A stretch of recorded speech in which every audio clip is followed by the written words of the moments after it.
कोरियामा बस्दा हैन अलि बिरामी परिहाल्यो भने उपचार त महँगो हुन्छ होला भन्ने डर हुन्छ नि धेरैलाई। त्यो त छँदैछ।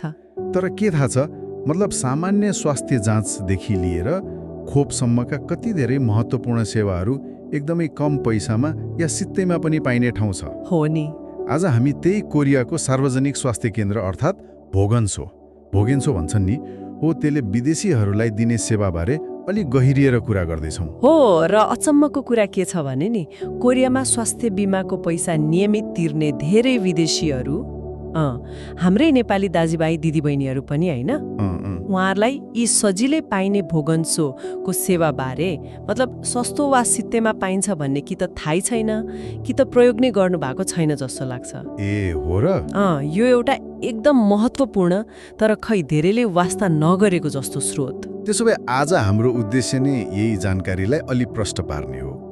खास गरी E9 भिसा मतलब कामदार भिसा अनि D भिसा, F भिसा हुनेहरूले कसरी फाइदा लिन सक्छन् भन्ने बारे।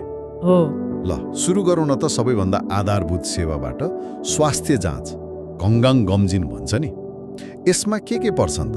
सामान्यतया यसमा कस्तो हुन्छ भने नि, रक्तचाप अनि मधुमेह, कोलेस्ट्रल यस्तै आधारभूत कुराहरू जाँच्छन्। अनि धेरै जसो भिसा भएका विदेशीहरू जस्तै अघि भने जस्तो E9, E7, D10, F सिरिजका लागि त यो कि त सित्तैमा हुन्छ कि त एकदमै कम मतलब 10,000 देखि 20,000 वोन जति मात्रै पर्छ।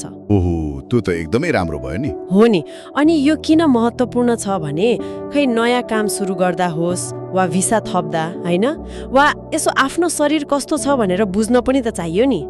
पक्कै। सुरुमै केही समस्या रहेछ भने थाहा पाइयो भने उपचार पनि सजिलो सस्तो हुन्छ नि त। त्यही त भनेपछि बेला बेला जाँच गराइरहनु फाइदाजनक भयो।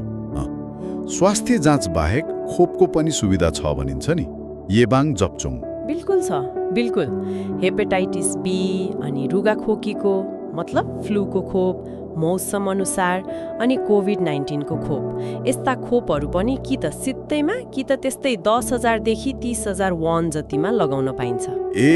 खास गरी विदेशी कामदारहरू अनि गर्भवती महिला र बच्चा-बच्ची हुने परिवारलाई चाहिँ प्राथमिकता दिन्छन् उनीहरूले।